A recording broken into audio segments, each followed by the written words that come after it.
Assalamualaikum warahmatullahi wabarakatuh. Salam sejahtera untuk kita semua. Apa kabar ibu dan teman-teman? Semoga dalam keadaan sehat selalu. Puji syukur kita kehadirat Tuhan Yang Maha Esa yang telah melimpahkan rahmat dan karunia-Nya kepada kita sehingga kita bisa melaksanakan kuliah dalam keadaan sehat walaupun secara online atau daring atau dikenal juga dengan PJJ, pembelajaran jarak jauh. Yang terhormat Ibu Zeni Eka Putri, SOS MSI, selaku dosen pengampu mata kuliah Statistik Sosial kelas A, dan teman-teman seperjuangan yang saya banggakan. Baiklah, pada pertemuan kali ini, izinkan kami dari kelompok 8 untuk mempresentasikan materi kuliah kita yang berjudul Korelasi Product Moment atau dikenal juga dengan istilah KPM. Kami dari kelompok 8 yang beranggotakan Anissa Febri Maharani dengan nomor WP 2010 8110 25. Berikutnya Dwi Chanya Handayani dengan nomor WP 2010 8110 27. Kemudian Yeni Novrianti dengan nomor WP 2010 8110 29. Dan saya sendiri A. Fernandos dengan nomor BP 2010 8120 43 akan menjadi moderator pada kesempatan kali ini. Kepada rekan-rekan dari kelompok 8, saya silahkan. Baiklah moderator, terima kasih atas kesempatan yang telah diberikan kepada saya. Pada kesempatan kali ini saya akan membacakan materi tentang korelasi product moment. Korelasi person atau seringkali disebut dengan korelasi product moment KPM merupakan alat uji statistik yang digunakan untuk menguji hipotesis asosiatif atau uji hubungan dua variabel bila datanya berskala interval atau rasio. Penanaman koefisien dengan demikian merupakan contoh hukum Stigler. Koefisien korelasi person adalah variansi dua variabel dibagi dengan produk deviasi standarnya. Bentuk definisi melibatkan momen produk, yaitu mean atau momen pertama tentang asal.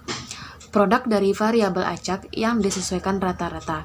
Oleh karena itu, pengubahan momen produk dalam nama. Korelasi yang terjadi di antara dua variabel adalah sebagai berikut. Yang pertama yaitu korelasi linear positif plus 1. Perubahan salah satu nilai variabel diikuti perubahan nilai variabel yang lainnya secara teratur dengan arah yang sama. Jika nilai variabel X mengalami kenaikan, maka variabel Y akan ikut naik. Jika nilai variabel X mengalami penurunan, maka variabel Y akan ikut turun. Apabila nilai koefisien korelasi mendekati positif 1, berarti pasangan data variabel X dan variabel Y memiliki korelasi linear positif yang kuat, erat, sempurna. Yang kedua yaitu korelasi linear negatif 1. Perubahan salah satu nilai variabel diikuti perubahan nilai variabel yang lainnya secara teratur dengan arah yang berlawanan. Jika nilai variabel X mengalami kenaikan, maka variabel Y akan turun. Jika nilai variabel X mengalami penurunan, maka nilai variabel X akan naik. Apabila nilai koefisien korelasi mendekati negatif 1, maka hal ini menunjukkan pasangan data variabel X dan variabel Y memiliki korelasi linear negatif yang kuat, erat, sempurna. Tidak berkorelasi 0. Kenaikan nilai variabel yang satunya bisa diikuti dengan penurunan variabel lainnya atau kadang-kadang diikuti dengan kenaikan variabel yang lainnya. Arah hubungan yang tidak teratur bisa searah ataupun berlawanan. Apabila nilai koefisien korelasi mendekati 0, berarti pasangan data variabel X dan variabel Y memiliki korelasi yang sangat lemah atau kemungkinan tidak berkorelasi. Kegunaan dan syarat penerapan korelasi product moment. Fungsi KPM sebagai salah satu statistik inferensia adalah untuk menguji kemampuan generalisasi atau signifikansi hasil penelitian. Adapun syarat untuk bisa menggunakan KPM selain syarat menggunakan statistik parametris juga ada persyaratan lainnya, yaitu variabel independen X dan variabel Y harus berada pada skala interval atau rasio. Nilai KPM disimbolkan dengan R atau rho. Nilai KPM juga berada di antara rho besar dari -1 dan rho kecil dari 1. Bila nilai R sama dengan 0, berarti tidak ada korelasi atau tidak ada hubungan antara variabel independen dan dependen. Nilai R sama dengan positif 1 berarti terdapat hubungan yang positif antara variabel independen dan dependen. Nilai R sama dengan min 1 berarti terdapat hubungan yang negatif antara variabel independen dan dependen. Dengan kata lain, tanda positif dan negatif menunjukkan arah hubungan di antara variabel yang sedang dioperasionalkan. Adapun kegunaan dari korelasi ini adalah sebagai berikut. Yang pertama yaitu untuk menyatakan ada atau tidaknya hubungan yang signifikan antara variabel satu dengan variabel yang lainnya. Yang kedua yaitu untuk menyatakan besarnya sumbangan variabel satu terhadap yang lainnya yang dinyatakan dalam persen. Dengan demikian, maka R2 disebut dengan koefisien determinasi atau koefisien penentu. Hal ini disebabkan R2X 100 terjadi dalam variabel terikat Y yang mana ditentukan oleh variabel X. Disebut product moment correlation karena koefisien korelasinya diperoleh dengan cara mencari hasil perkalian dari momen-momen variabel yang dikorelasikan. Buat lemah atau tinggi rendahnya korelasi antara dua variabel dapat diketahui dengan melihat besar kecilnya angka indeks korelasi yang pada teknik korelasi product moment diberi lambang R. Angka indeks korelasi product moment diberi indeks dengan huruf kecil dari huruf-huruf yang dipergunakan untuk dua buah variabel yang sedang dicari korelasinya. Jadi, apabila variabel pertama diberi lambang X dan variabel kedua diberi lambang Y, maka angka indeks korelasinya dinyatakan dengan lambang. Baiklah, saya A. Fernandos dengan nomor BP 2010-81243 akan menjelaskan materi selanjutnya yang berkaitan dengan KPM, yaitu rumus dari KPM atau korelasi product moment. Ada beberapa rumus untuk menghitung koefisiensi korelasi product moment. Namun karena kita menghitung secara manual, kita pakai rumus berikut.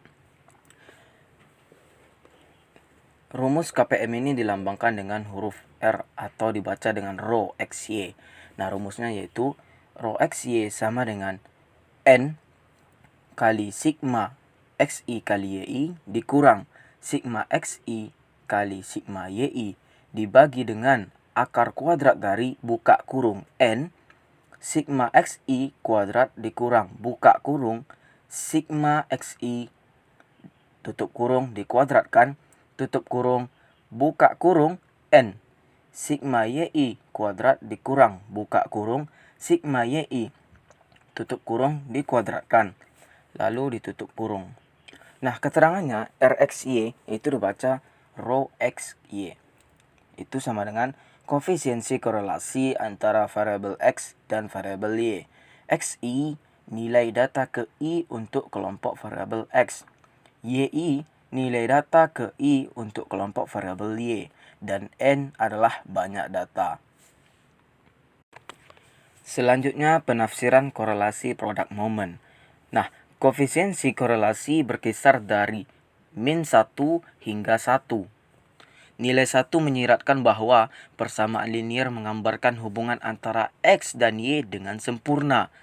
Dengan semua titik data terletak pada garis di mana Y meningkat seiring dengan peningkatan X. Dan nilai min 1 atau negatif 1 menyiratkan bahwa semua titik data terletak pada garis di mana Y berkurang saat X meningkat. Dan nilai 0 menyiratkan bahwa tidak ada korelasi linier antara variabel. Berikut besarnya rho product moment dengan interpretasinya.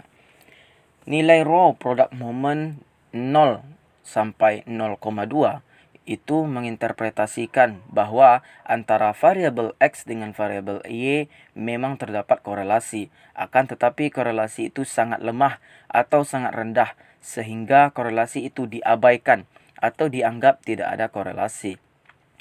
Kemudian 0,2 sampai 0,4 ini menginterpretasikan bahwa antara variabel X dan variabel Y terdapat korelasi yang lemah atau rendah. Berikutnya 0,4 sampai 0,7. Antara variabel X dan variabel Y terdapat korelasi yang sedang atau cukup. Selanjutnya 0,7 sampai 0,9. Ini menginterpretasikan bahwa antara variabel X dan variabel Y terdapat korelasi yang kuat atau tinggi. Berikutnya 0,9 sampai 1. ini menginterpretasikan bahwa antara variabel X dan variabel Y terdapat korelasi yang sangat kuat atau sangat tinggi. Berikutnya, untuk mengetahui interpretasi atau kesimpulan dari korelasi produk momen, tentu kita menggunakan tabel nilai-nilai R atau raw product moment. Nah, kelompok kami menyediakan dua tabel nilai R atau raw product moment ini. Yang pertama itu tabel langsung dan kedua tabel tidak langsung. Bisa teman-teman lihat di PPT, itu sudah ada kami lampirkan atau kami cantumkan. Yang pertama itu ada tabel yang N, itu berguna untuk tabel yang langsung. Artinya teman-teman bisa langsung membandingkan hasil dari row hitung dengan row tabel, langsung dibandingkan. Berbeda dengan tabel yang kedua, yang tabel R untuk DF sama dengan 1 sampai 50 yang berwarna kuning. Nah, itu DF sama dengan N kurang 2. Nah, itu adalah derajat kebebasan. Nah, dengan tabel yang nomor 2 ini, jangan teman-teman terkecoh bahwa tabel yang kedua ini kita harus mengurangkan N dengan 2. Secara umum, tabel ini sama, cuman yang membedakannya adalah cara kita atau cara untuk mendapatkan hasil dari nilai raw tabel tersebut. Berikutnya yaitu langkah pengujian korelasi produk momen. Yang pertama yaitu tuliskan HA dan HO dalam bentuk kalimat dan statistik. Yang kedua buat tabel pembantu. Yang ketiga cari nilai R hitung. Yang keempat tentukan taraf signifikan. Yang kelima cari nilai R tabel. Yang keenam tentukan kriteria pengujian. Yang ketujuh bandingkan nilai R hitung dengan R tabel. Yang kedelapan ambillah kesimpulan dan interpretasikan hasil pengujian tersebut. Baiklah, saya di sini akan melanjutkan materi dari kelompok kami, yaitu pada slide 11 sampai slide 15, yaitu mengenai contoh soal dan penyelesaian. Contoh soalnya di sini yaitu berikut disajikan data seluler, diketahui variabel X adalah intensitas pemakaian layanan internet atau minutes dan Y adalah tagihan atau bill. Peneliti ingin mengetahui apakah ada korelasi antara intensitas pemakaian internet dengan tagihan. Hitunglah koefisien korelasi atau RHO dari data berikut beserta interpretasinya pada taraf signifikan 5%. Datanya terbagi dua, yaitu minute dan bill. Mungkin bisa teman-teman lihat pada PPT yang telah kami sajikan. Selanjutnya yaitu penyelesaiannya. Pertama, tuliskan HO dan HA adalah bentuk kalimat dan statistik. HO tidak terdapat hubungan yang positif atau signifikan antara intensitas pemakaian layanan internet dengan tagihan.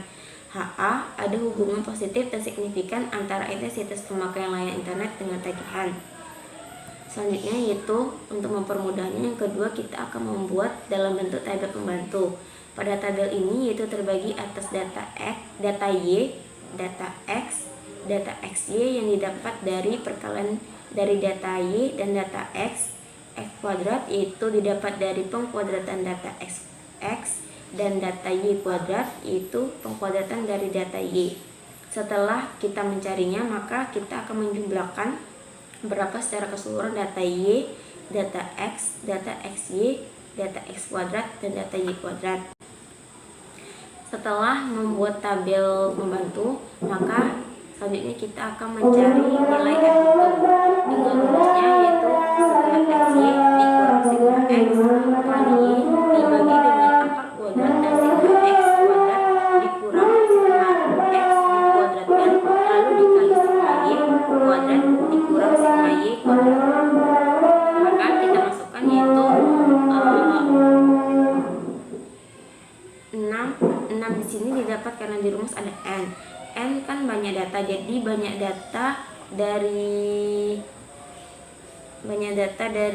X dan Y itu kan ada 6. Jadi kita masukkan 6 dikali 83256 tutup kurung dikurang buka kurung 354 dikali 1402 tutup kurung dibagi akar dari buka kurung 6 kali 3 35782 dikurang 1402 kuadrat tutup kurung buka kurung 6 kali 2 14406 dikurang 354 kuadrat tutup kurung. Jadi hasilnya yaitu 3828 per atau dibagi akar dari 49088 dikali 3120 didapat 0,309. Selanjutnya yaitu tentukan taraf signifikannya. Dalam soal tadi kan taraf signifikannya 5%. Jadi sebelum itu kita akan mencari signifikannya 5% atau 0,05. Jadi yang kelima, cari nilai R tabel. Pada contoh ini, penulis menggunakan tabel yang kedua yaitu DF sama dengan N-2 sehingga didapatkan DF sama dengan 6 dikurang 2 sama dengan 4 sehingga didapat R tabelnya 0,7293. Kenapa 0,7293? Yaitu karena taraf signifikannya tadi kan 5%.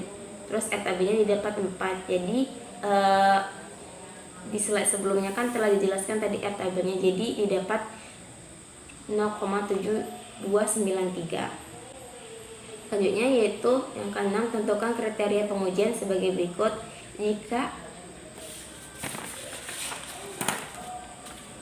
Jika R hitung kecil dari R tabel, maka HO diterima dan HA ditolak.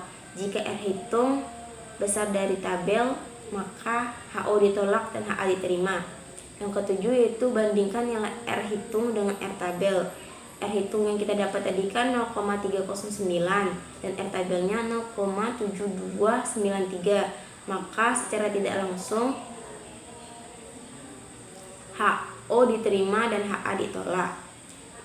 Dan yang terakhir yaitu setelah itu kita akan membuat sebuah kesimpulan atau interpretasinya hasil dari pengujian yang kita lakukan. Jadi kesimpulannya di sini yaitu tidak terdapat hubungan positif dan signifikan antara intensitas pemakaian internet dengan tagihan. Terima kasih kepada rekan-rekan kelompok 8 yang telah menjelaskan materi kuliah kita hari ini. Dari penjelasan rekan-rekan dari kelompok 8 dapat kita tarik kesimpulan bahwa korelasi Pearson atau sering disebut dengan korelasi product moment atau KPM ini merupakan alat uji statistik yang digunakan untuk menguji hipotesis asosiatif atau uji hubungan dua variabel bila datanya berskala interval atau rasio. Disebut product moment karena koefisien korelasinya diperoleh dengan cara mencari hasil perkalian dari momen-momen variabel yang dikorelasikan atau yang dihubungkan. Kuat lemah atau tinggi rendahnya korelasi antar dua variabel dapat diketahui dengan melihat besar kecilnya angka indeks korelasi, yang pada teknik korelasi product moment diberi lambang R, dibaca product moment. Dengan disampaikannya kesimpulan tadi, maka berakhirlah presentasi dari kelompok kami.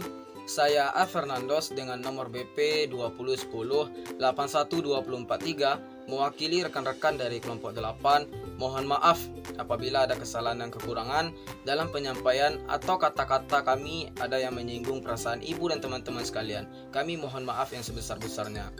Akhir kata, wabillahi taufik wal hidayah. Wassalamualaikum warahmatullahi wabarakatuh.